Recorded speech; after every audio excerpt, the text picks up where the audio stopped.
Matius 6 ayat 20. Tetapi kumpulkanlah bagimu harta di sorga. Di sorga ngengat dan karat tidak merusakkannya, dan pencuri tidak membongkar serta mencurinya. Pertanyaannya adalah, contoh mengumpulkan harta di surga itu apa? Ya, kira-kira contoh mengumpulkan harta di surga itu maksudnya apa? Nah, pemahaman surga, harta di surga itu kira-kira bagaimana? Ini akan dijawab Lydia.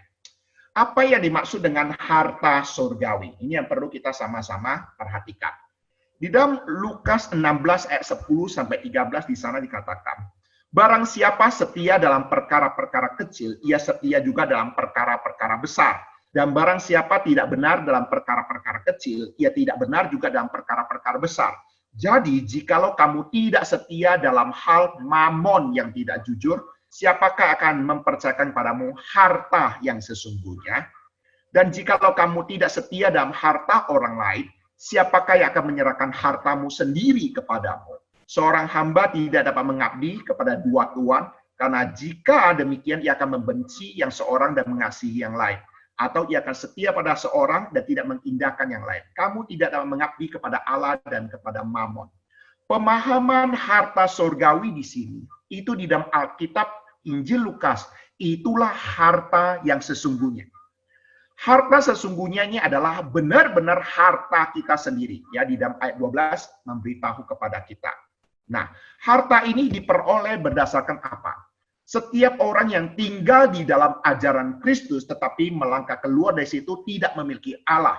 Barang siapa tinggal di dalam ajaran itu, ia memiliki bapa maupun anak. Pemahaman kita memperoleh harta yang sesungguhnya, harta surgawi, itu adalah ketika kita tinggal di dalam ajaran Kristus. Kalau kita mengerti pemahaman ajaran Kristus di sini adalah mengakui Yesus Kristus adalah Allah yang menjadi manusia. Kalau seseorang hanya mempercayai Yesus sebagai guru agung, hanya mempercayai Yesus sebagai guru moral, tetapi tidak mempercayai Yesus sebagai Allah yang menjadi manusia, datang sebagai Tuhan dan juru selamat hidup manusia, dia tidak akan memperoleh harta yang sesungguhnya.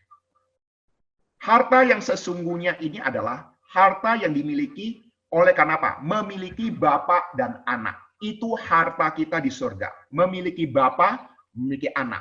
Kalau namanya memiliki bapa dan memiliki anak, maka kita akan memiliki apa? Segala sesuatu yang ada di dalam kerajaan surga.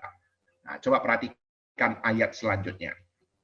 Yakobus 2 ayat 5. Dengarkanlah hai saudara-saudara yang kukasihi, bukankah Allah memilih orang-orang dianggap miskin oleh dunia ini untuk menjadi kaya dalam iman dan menjadi ahli waris kerajaan yang telah dijanjikannya kepada barang siapa yang mengasihi dia.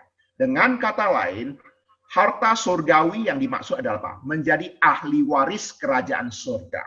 Memiliki Allah, memiliki Bapa, memiliki anak.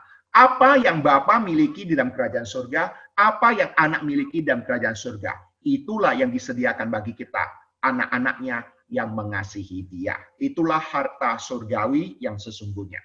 Ya. Jadi harta surgawi apa? Harta yang dimiliki oleh bapak dan anak, itulah yang akan diberikan bagi kita, diwariskan bagi kita. Oke?